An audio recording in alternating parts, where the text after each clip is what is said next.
Hello and welcome to this week's Spotlight on Web of Science. Web of Science is a database platform that hosts several different citation indexes that support scientific and scholarly research. The platform brings together databases such as Medline, the Data Citation Index, and Web of Science Core Collection into one easy, convenient place. The database covers a variety of disciplines and is a powerhouse of academic research. The Web of Science Core Collection sits at the centre of this database, and it covers 81 million records and 21,000 peer-reviewed academic journals. Remember that this is a bibliographic database, so there are no full-text records available directly on Web of Science, but there'll be links to where you can access the information resources, whether this be on iDiscover, Google Scholar, or directly on the publisher's website. So let's have a look at the key search features on Web of Science. On the homepage, you can select which database you'd like to focus your search on. These have descriptions next to it, so you can select which one is best for you. You can search by document, author, or by cited references.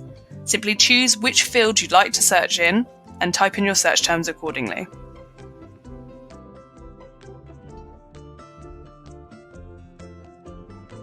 The results page is similar to other databases we've looked at before.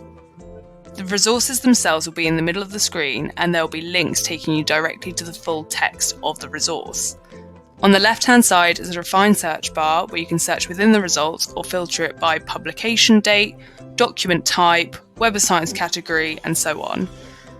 The resources will display article name, authors, and a preview of the text, so you can select which resource is best for you. The resource pages themselves have lots of researcher-friendly features that you can use to guide your research. Underneath the resource's title, there are clickable links that will take you to the author's previous body of work. There is also plenty of information about the resource which you can use for your citations later. The abstract is available and shows you exactly where your search terms fit in with this resource. And at the top of the page, you'll find links to iDiscover, the publisher's website, or even Google Scholar, so you can access the full body of the text. On the right-hand side of the screen, you'll find recommended resources that other people who've read this resource have also engaged with. You can also see how many times it's been viewed in the last 180 days and since its publication. If you want to export the resource, you can export it through EndNote or through Excel. Or if you simply want to save it for later, add it to your marked list, which you can access on the top of the screen. Web of Science also has some features that can optimise your search results, making the results more defined and more focused on your research area. So let's try and reduce this rather large number of results. Click on the editable search bar at the top of the screen. Here, you can add more search terms in different fields, so in title, in publication date, and in author. This will make your search much more refined and much more advanced. When you've finished adding your search terms, click Search, and as you can see, we've gone from 37,000 results to just 26.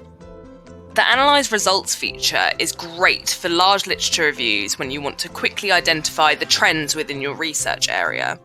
Web of Science is able to present the results in a visually appealing way based on your preferences, so whether you want to know who the biggest authors are in your search area, or what institutions are producing the most amount of research within this area, Web of Science is able to present these in graph form, which you can use to inform your literature reviews. Web of Science is also renowned for its in-depth citation analysis tools. These are really helpful in large literature reviews where you need to see the value and relevance of different pieces of scholarly work. On each resource, you'll see two different citation numbers. The top one is the number of different articles that have cited this resource, and the second one is how many references that this resource cites throughout its work. By clicking on either of these numbers, you are taken directly to a list of the citations, which you can explore at your own leisure. If you have a relatively small results list, you can pull a citation report, which analyses all of the citations relating to your search terms. This is a really great tool as it maps out the metrics for the citations and also the pattern of scholarship relating to your search terms. You're able to see the results when they were published and how they were cited in a visually appealing way. And this allows you to see the impact and the value of different authors and their work. And there we have it. For further support, check out the Wolfson College Library LibGuide, or you can email us at academicskills@wolfson.cam.ac.uk. See you soon!